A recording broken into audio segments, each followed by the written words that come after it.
Been 27 years since President Bill Clinton's affair with 22-year-old White House intern Monica Lewinsky, which was the biggest political scandal of the era. It seems quaint right now, doesn't it? Now Monica is telling the Call Her Daddy podcast how she was dragged through the mud by the media and how she thinks the president, Clinton, should have handled it. Watch.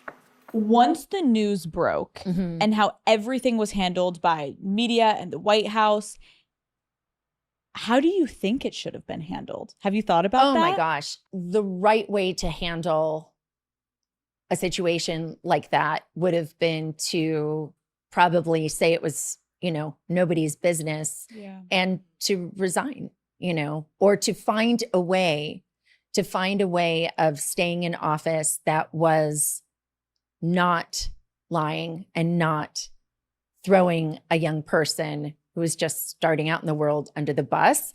Yeah. She also credits the younger generation for taking another look at the affair through a modern lens. Watch this. It was, your generation and the younger generations that really insisted on reevaluating this story because you were all coming to it with just the facts, not having gone through the brainwashing or lived through that media lens. And it was the younger generation, the younger journalists, the younger women journalists who were starting to say, hold up. So do you think she got a raw deal? Because she thinks so. Yes. Yeah. I feel so strong about this. We were probably about the same age when this happened. We were kids watching it. And I remember the headlines. I remember the tabloids. It was her. It was criticizing her looks, her weight, the Lewinsky scandal, not the man who was the person in a much greater position of power that also engaged in the affair. And I thought about it when I was working in the White House and I was in my late 20s. The idea that a 22-year-old intern who has no power was in this affair, and there wasn't we learned more about power dynamics, I feel like, after Me Too, that we didn't really understand that, and culture is different, but she wasn't knowing how to pursue him and evade his Secret Service. It took two to tango, and he should have borne way more responsibility. I agree. When I started researching this topic that we were doing, I realized she was 22. I have a 22-year-old son, and the thought of a 22-year-old now in perspective as a mother, with that perspective, handling what she handled is unbelievable. I think the other thing is about the power dynamic. That power dynamic was terrible. But I also think, what does it mean about our culture and the cancel culture that she hasn't been allowed to pivot? I mean, this is a woman who 30 years later is still somewhat defined by this. She went to the London School of Economics, but she is still defined by this. She was unable to get a job. Personally, it was hard for her. It was personally hard for her. I mean, she couldn't ever really recover from this, and I think that says a lot about our culture. But I think to say that Bill Clinton got off the hook is not exactly true. I mean, he suffered also. He was impeached for it, right? I do agree. By the House. For it by the House. Come on, I do. I think, the larger thing, what she's asking, right, is could this have been handled differently? Absolutely. I don't think she deserved anything that really happened to her in the aftermath. But to say he should have resigned, I think the bigger question is, what do you want from your presidents, especially looking at the world we're living in today? How are presidents supposed to behave themselves? What do we as a country, as a people, what do you want from your president? He shouldn't have lied about it, because that's part of how he got into trouble he got into, if you want to talk about Bill Clinton.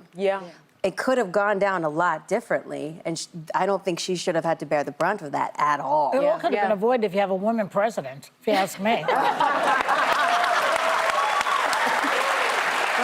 Important point. I absolutely think she was skewered. This is a woman that has repeatedly said, she hasn't been able to have intimate relationships. She always wanted to be married and have kids. She said she can't go on a dating app because the name, she didn't want to change it. She was like, you can only get in the door on that, and then someone's going to look at me and be like, wow, you look a lot like Monica Lewinsky because of that scandal.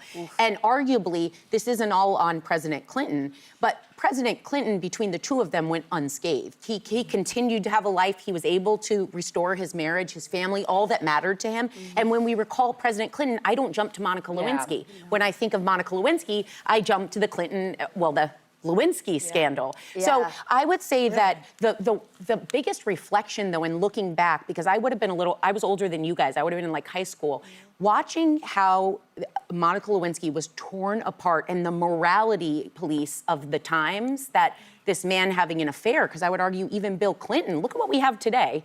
Like you said, it's quaint. Like to look back, a man having an affair, it's the oldest story in the book.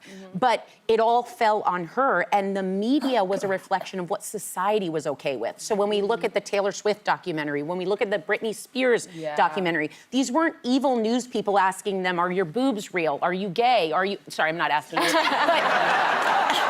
she's like, why? Do they look low? The Barbara Walters clips that show what a man was able to say to her on air, those weren't just evil humans on air. They were a reflection of what was allowed of the times. the culture. So it says that was the bigger part. While you girls were in high school, I was actually in menopause. And I believe I was in college, actually. And I remember this whole thing. I used to do a thing called Monica's Diary. I had it in my stand-up act, you know, about this whole affair. No one was judging them. We were just having fun with it, to tell you the truth, because some of us were like Europeans. You know, the French don't have this morality police on their people. So we felt that way about it at the time. But this is what I will say now about it. It wasn't that she was having an affair with the president. It was really the power dynamic. Because when I wrote a piece that was published in Airmail, the online magazine, about sexual harassment when I was a teacher. I was doing a lesson. The chairman of the department said to me after the lesson, I wanted you on the blackboard, he said. And I said, what about my lesson? But I handled it that way. But now that I think of it, he was the chairman and I was just a teacher. And he was sexually harassing you. And I could have turned him in. But we didn't do that. So now the Me Too movement comes, and now the women are turning them in. So in retrospect, the other thing I want to say about her, she talks about what Bill Clinton should have done. What about her own self-awareness? What does she learn from this about her behavior? When I was 22 years old, I was married. So 22 is not a baby. It's not a baby, and it's not saying that there's zero-sum blame of, like, if I were her parent or if it were me, you can look back and say, wow, that was a mistake.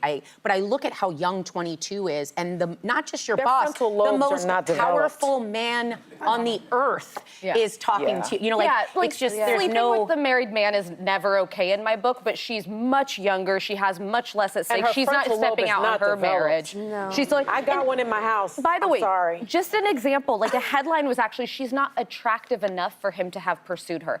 A, she's beautiful, but B, what a horrendous thing that we would never say about men. Who said that? It was like a headline at the time. Oh, but we would never say it out there about writing men. all sorts of stuff. So, you know. But anyway, we wish her the best.